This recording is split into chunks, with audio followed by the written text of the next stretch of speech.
Hey guys, my name's Sam and welcome to PrepMedic.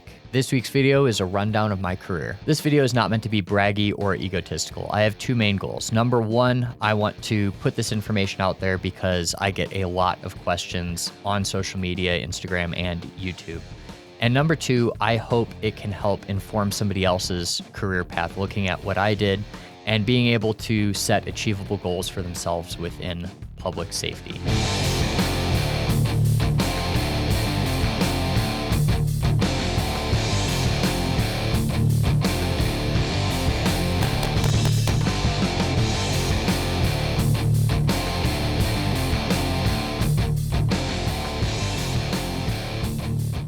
I struggled in high school. I was not the kid that had everything figured out. I was okay at sports. I skied, I played lacrosse. I was okay academically. I was floating between C's and B's.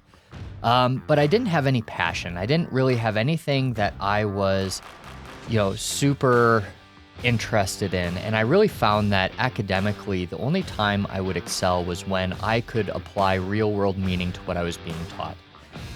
As you guys know, that's not high school's strong suit, finding application to the knowledge they're teaching you. A lot of it's just, hey, you're going to go to college. Hey, you're going to, move on in a very traditional path. And I knew pretty early on that probably wasn't going to be for me.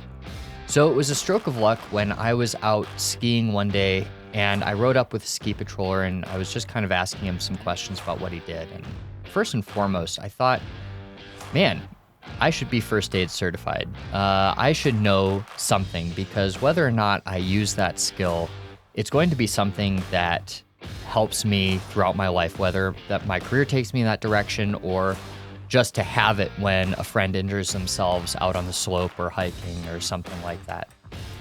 The second thing that really spoke to me was the fact that he got free lift tickets and his whole family got free lift tickets. So it was essentially a season pass, and I saw it as a way to ski a lot and get a little bit of knowledge. So I entered into their outdoor emergency care program, which is roughly equivalent to an EMT. Back then it was EMT basic, except it had a really big emphasis on orthopedic injuries. So sprains, strains, and breaks was really the name of the game. And of course, backboarding. We were really good at backboarding people back then. We were even doing it with webbing, so tie them really tight to that backboard if they had any kind of mechanism of injury to suggest a spinal injury or tenderness. Nowadays we're a little bit more relaxed with that. So back on point, I spent a number of seasons on ski patrol while I was in high school and really found a lot of mentors that were able to push me in the direction of public safety. I loved public safety when I started going into it. I got my EMT basic first, and what I found with this course of study was that it was all applicable. You weren't sitting through stupid classes that were teaching you things you didn't need to know. EMT class is very much just what you need to know to be an EMT. And I loved that, and I loved the knowledge that it gave me. So through those same mentors, they turned me on to what's called a internship back in Wisconsin, but other places will call it live-in programs. So this was a program where I applied at one location, and then my application got sent to like 5 or 6 fire departments. They selected the candidates they wanted. And when I got picked up by Monona, I went and I lived full-time at the fire station. They had dorm rooms for us. They gave us $400 a month for food. Room and board was covered otherwise, and most of our other expenses were covered as well. And they paid for EMT if you didn't already have it, your Fire 1, Fire 2, your Paramedic, and your associate's degree in fire sciences, all while working full-time for the fire department. That was a great deal because experience is king in any kind of public safety, and we could come out of that program with 3 years of experience in fire rescue under our belts. And it was a great thing to do it. I enjoyed every second of it. And it really taught me a lot about discipline. All the medical stuff aside, it taught me, how to wake up early, how to work out regularly, how to clean, which a lot of people don't think that's a skill, but it absolutely is. And it taught me how to cook, which is another big skill to have, especially in the fire service. So I got my Fire 1, Fire 2, started going on fire calls. We weren't super high call volume, but we had enough where I got to do some interior attacks. I got to experience kind of what it was like to be a firefighter. And then I got my paramedic. And going through paramedic school was eye-opening for me because it went so much more in-depth than EMT school. And it started to show me what my passion actually was in public safety.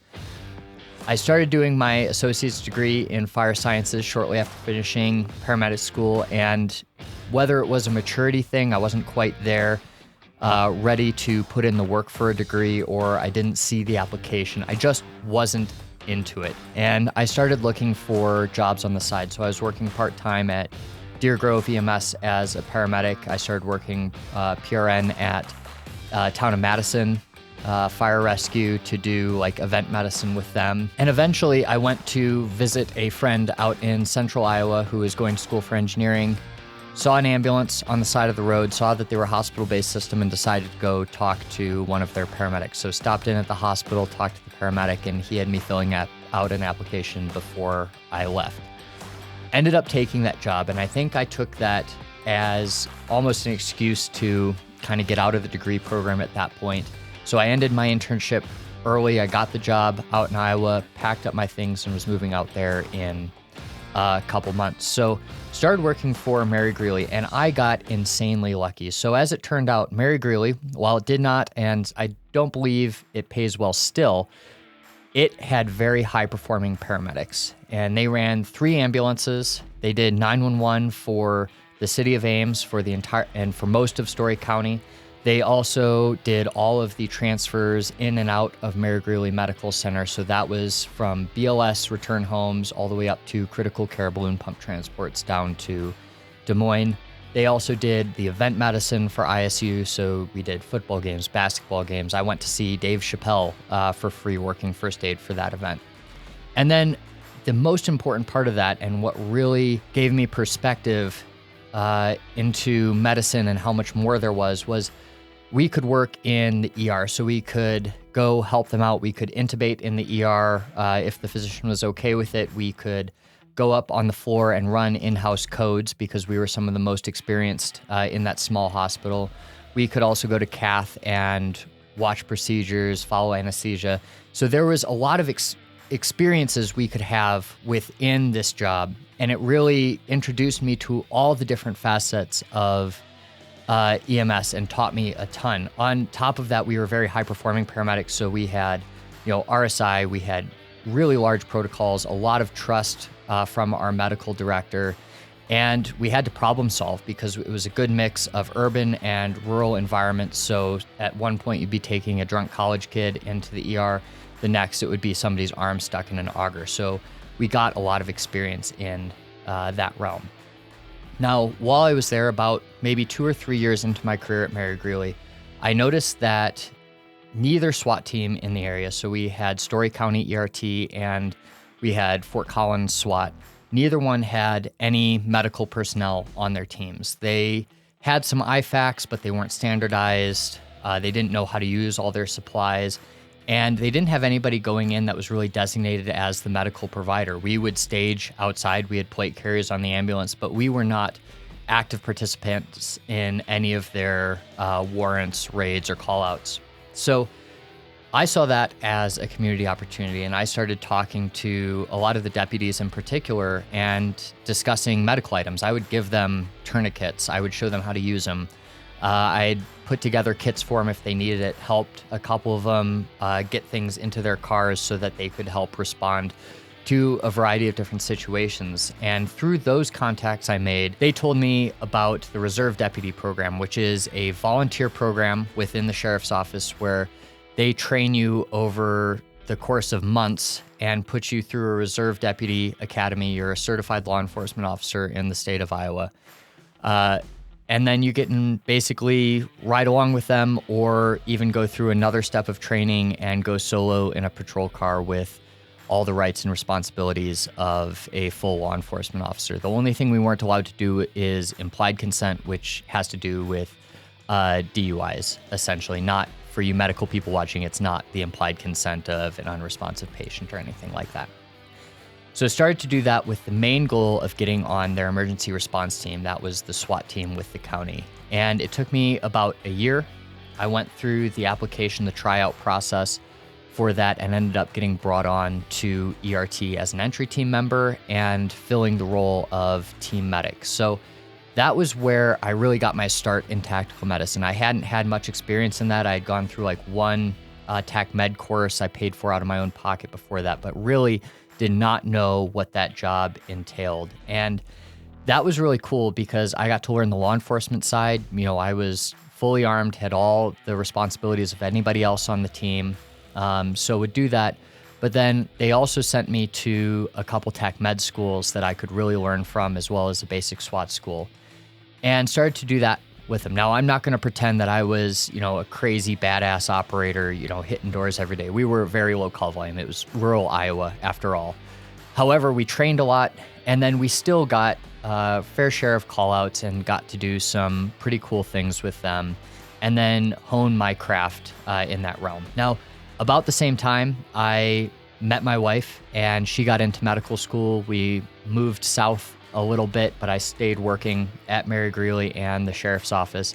And she made me a deal that if she got into medical school, I would also go back and get my bachelor's degree. So I enrolled in a bachelor's program in Homeland Security and Emergency Management through Jacksonville State University and started working through that online while she was in medical school. Now, the goal was always to finish that by the time she finished medical school in 4 years, but that timeline did not quite work out how I wanted it to. So it ended up taking me about 5.5 years to finish with my bachelor's degree.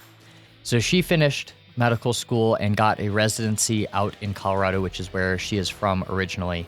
And of course, I was going to follow her. So I started looking at different jobs out in Colorado, what would fit for me and what would allow me to progress in my career and stay working as a SWAT medic. And I found a hospital-based agency in northern Colorado that I thought had a lot of potential. So it wasn't the biggest, it wasn't the highest paying, even though they did pay a fair wage.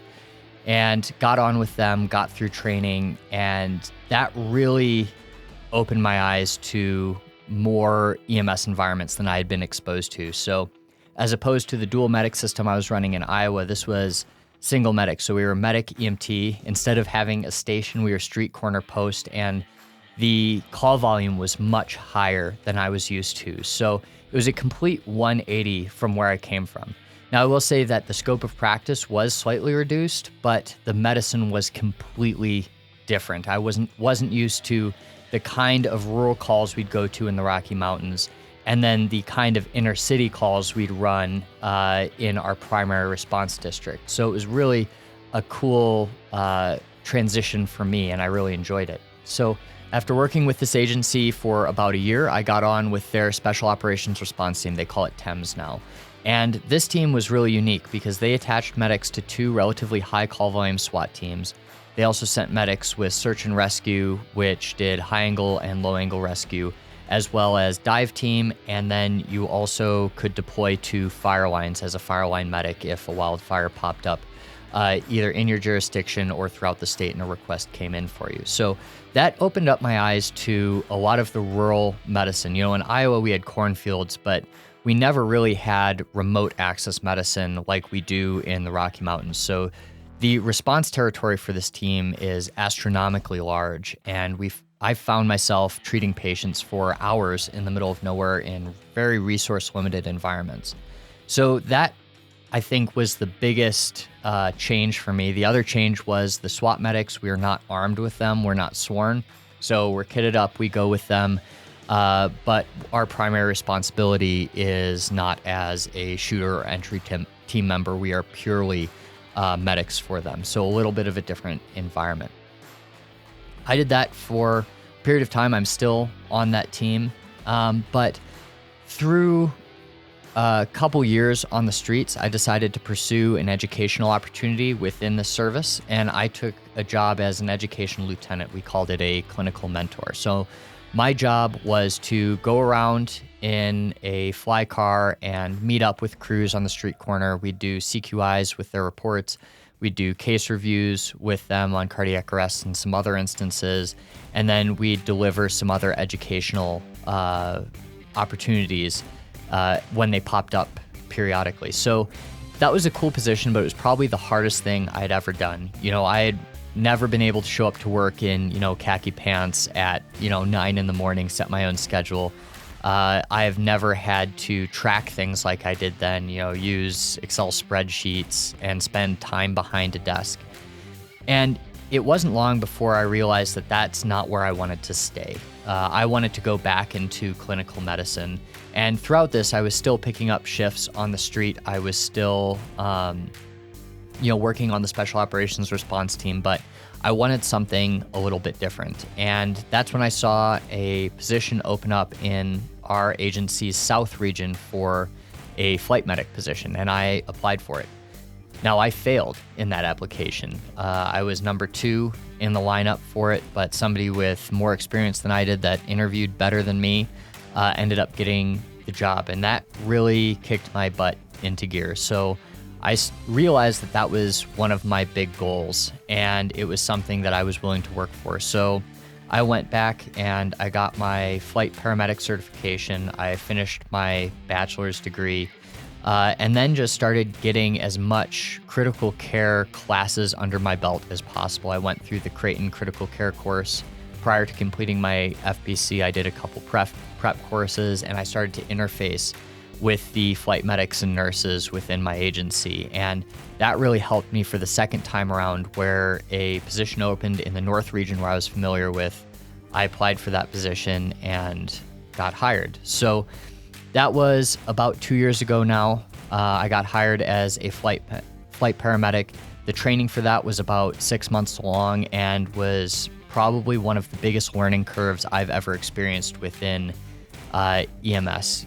The diversity of calls that we have on the helicopter is so much more than I ever imagined coming from the ground side. So, we have our scene calls. We've got our, mountain rescues where we're going up for a bad car accident in the canyon, or we're flying out east for a guy stuck in an auger, intercepting with ambulances coming from the North region, things like that. But then we also have our critical care transport. So we're taking patients on Impellas, on balloon pumps. We'll take ECMO by ground critical care if we get those. We're taking a lot of intubated patients that have very complex metabolic issues coming into play. And it really took me about a year and a half to start actually feeling comfortable in this role. And through that, I took a couple more prep classes. I've attended a lot of different trainings, and mainly I have sought out the nurses that I work with that are used to the critical care hospital environment with things like balloon pumps and Impellas and ECMOs, and started to pick their brains. And what's really cool about our group is that we're very small and we all come from different aspects of medicine. So everybody has something to teach, and you can learn a lot in that environment. Now I'm about 2 years into it. I'm still working on the tactical EMS team. Through the ground side, I still pick up shifts on ground just to keep low use skills such as IV starts that we just don't do that much in the helicopter, up to par, and to really keep that ground experience. But my primary job is that of a flight paramedic. I do 24 hours on the helicopter, and then I do 24 hours on our ground critical care truck every week. So it gives me a lot of diversity in call volume in this region. Since then, I have slowed down on the professional goals a little bit and have been focusing more on being a father. I've got an 8-month-old son, and my wife is super, super busy with her residency, getting ready for fellowship. So a lot of my focus and time has been taken up with that. And being a dad has really proven to be one of the most rewarding and most challenging things I have ever done throughout my career. But in the future, I'm not quite sure what I want to do. I'm very happy where I am, but I don't have anything like set in stone that this is where I want to go with it. I think the next step is going to be growing PrepMedic, starting maybe doing some consulting, doing some more video work and interfacing with other professionals within the public safety realm. Because I think there's a lot of stories that are really cool, have really cool paths that can give people a good understanding of the different things you can do in this realm. And while I am prevalent on YouTube and have a big following, my career path is not anywhere close to, the coolest, the most intense, the most unique. There are a ton of people with experience very similar to my own and very different. So I hope to bring that to you guys in a video format. I love videography. If I ever got injured on the job and couldn't fly anymore, I think this is where I would go with it. That's a pretty good summary of everything I've been doing over the past 12 years. So if you have any questions or comments, leave them in the comments down below, and I will see you next week.